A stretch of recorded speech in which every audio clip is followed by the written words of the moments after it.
ರಾಮಾಯಣದ ಸ್ವಾರಸ್ಯಕರ ಕತೆ. ಕುಂಭಕರ್ಣನ ಕೊನೆಯ ಯುದ್ಧ. ರಾವಣನ ತಮ್ಮ ಕುಂಭಕರ್ಣ ಅಪಾರ ಬಲಶಾಲಿಯಾಗಿದ್ದನು. ಆದರೆ ಒಂದು ಶಾಪದಿಂದ ಅವನು 6 ತಿಂಗಳು ನಿದ್ರೆ ಮಾಡಿ ಒಂದು ದಿನ ಮಾತ್ರ ಎಚ್ಚರವಾಗುತ್ತಿದ್ದನು.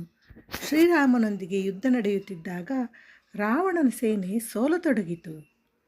ಆಗ ರಾವಣನು ತನ್ನ ಕೊನೆಯ ಆಸೆಯಾದ ಕುಂಭಕರ್ಣನನ್ನು ಎಬ್ಬಿಸಲು ಆದೇಶಿಸಿದನು.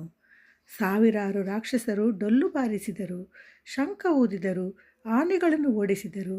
ಬಹಳ ಪ್ರಯತ್ನದ ನಂತರ ಕುಂಭಕರ್ಣ ಎಚ್ಚರಗೊಂಡನು. ಅವನು ರಾವಣನನ್ನು ಕೇಳಿದನು, ಅಣ್ಣ, ನನ್ನನ್ನು ಯಾಕೆ ಎಬ್ಬಿಸಿದಿರಿ? ರಾವಣನು ನಡೆದ ಎಲ್ಲ ಘಟನೆಗಳನ್ನು ವಿವರಿಸಿದನು. ಇದನ್ನು ಕೇಳಿದ ಕುಂಭಕರ್ಣ ಹೇಳಿದನು, ಅಣ್ಣ, ಸೀತೆಯನ್ನು ಅಪಹರಿಸಿದ್ದು ದೊಡ್ಡ ತಪ್ಪು. ಮೊದಲು ನನ್ನ ಮಾತು ಕೇಳಿದ್ದರೆ ಈ ಪರಿಸ್ಥಿತಿ ಬರುತ್ತಿರಲಿಲ್ಲ. ಆದರೆ ಕೊನೆಗೆ ಅವನು ಹೇಳಿದನು, ನೀನು ನನ್ನ ಅಣ್ಣ. ಈಗ ನಿನ್ನನ್ನು ಬಿಟ್ಟು ಹೋಗುವುದಿಲ್ಲ. ಕೊನೆಯವರೆಗೂ ಹೋರಾಡುತ್ತೇನೆ. ಅದಾದ ನಂತರ ಕುಂಭಕರ್ಣ ಯುದ್ಧಭೂಮಿಗೆ ಬಂದನು. ಅವನ ಭೀಕರ ರೂಪವನ್ನು ಕಂಡು ವಾನರ ಸೇನೆ ಭಯದಿಂದ ಹಿಂದೆ ಸರಿಯಿತು. ಹನುಮಂತ, ಅಂಗದ, ಸುಗ್ರೀವ ಸೇರಿದಂತೆ ಅನೇಕ ವೀರರು ಅವನೊಂದಿಗೆ ಹೋರಾಡಿದರು. ಆದರೂ ಕುಂಭಕರ್ಣ ಅಚಲವಾಗಿ ಮುಂದುವರಿದನು. ಕೊನೆಗೆ ಶ್ರೀರಾಮನೇ ತನ್ನ ದಿವ್ಯ ಬಾಣಗಳನ್ನು ಪ್ರಯೋಗಿಸಿದನು. ಒಂದೊಂದೇ ಬಾಣದಿಂದ ಕುಂಭಕರ್ಣನ ಕೈಗಳು ಮತ್ತು ಕಾಲುಗಳು ತುಂಡಾದವು. ಆದರೂ ಅವನು ಕೊನೆಯ ಕ್ಷಣದವರೆಗೆ ಯುದ್ಧ ಮಾಡುತ್ತಲೇ ಇದ್ದನು.